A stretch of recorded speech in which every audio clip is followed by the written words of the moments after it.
So guys, ഇതാണ് നമ്മുടെ safari park. ഈ സഫാരി പാർക്ക് എക്സ്പ്ലോർ ചെയ്താലും നമ്മളിവിടെ വെസ്റ്റ് മിഡ്ലൻഡ് സഫാരി പാർക്കിലാണ് എത്തിയിരിക്കുന്നത്. April 11th വരെ ഇവർക്കൊരു കിഡിലൻ ഓഫർ ഉണ്ട്. സോ ബൈ 1 get 1 ഫ്രീ ആണ്. പിന്നെ കിഡ്സ് അണ്ടർ 3 ഫ്രീയും ആണ്. ഞാൻ ആദ്യമായിട്ടാണ് ഇത് എക്സ്പീരിയൻസ് ചെയ്യുന്നത്. നമ്മുടെ കാറിൽ തന്നെ ഇരുന്നുകൊണ്ട് ഇങ്ങനെ ആനിമൽസിനെ കാണുന്നത് ഒരു കിഡിലൻ എക്സ്പീരിയൻസ് ആയിരുന്നു കേട്ടോ. കിഡ്സ് ഒക്കെ ഉള്ളവർക്ക് ഒരു കിഡിലൻ ഓപ്ഷനാണ്. കാരണം അവർക്ക് ഒത്തിരി നടക്കുകയും വേണ്ട, എന്നാൽ അവർ പിള്ളേർ ഭയങ്കരമായിട്ട് എൻജോയ് ചെയ്യുകയും ചെയ്യും. ഈ ഡ്രൈവ് ത്രൂ കഴിഞ്ഞ് നമുക്ക് ഈ സൂ മുഴുവൻ കാണാനും പറ്റും.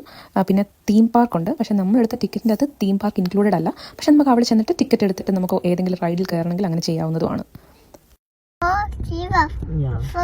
ഇവിടെ ഒരാൾ ആദ്യമായിട്ട് സൂ വിസിറ്റ് ചെയ്യുന്നതുകൊണ്ട് ഭയങ്കര എക്സൈറ്റഡ് ആയിരുന്നു എല്ലാവരെയും കാണാൻ. ഇതിൻ്റെ അകത്ത് തന്നെ ബർഗേഴ്സും ഡിസേർട്ട് ഷോപ്പും എല്ലാം ഉണ്ട്.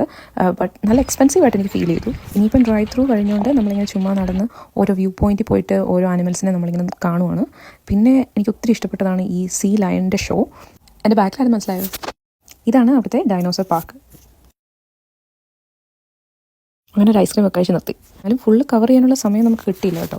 അങ്ങനെ നമ്മുടെ സഫാരി വിസിറ്റ് കഴിഞ്ഞു. ഇതൊരു അടിപൊളി സ്ഥലമായിരുന്നു കേട്ടോ. മസ്റ്റ് വിസിറ്റ് ആണ്. എനിക്ക് ഭയങ്കര ഇഷ്ടപ്പെട്ടു. ഫാമിലി ആയിട്ടാണ് വന്നത്. അടിപൊളി.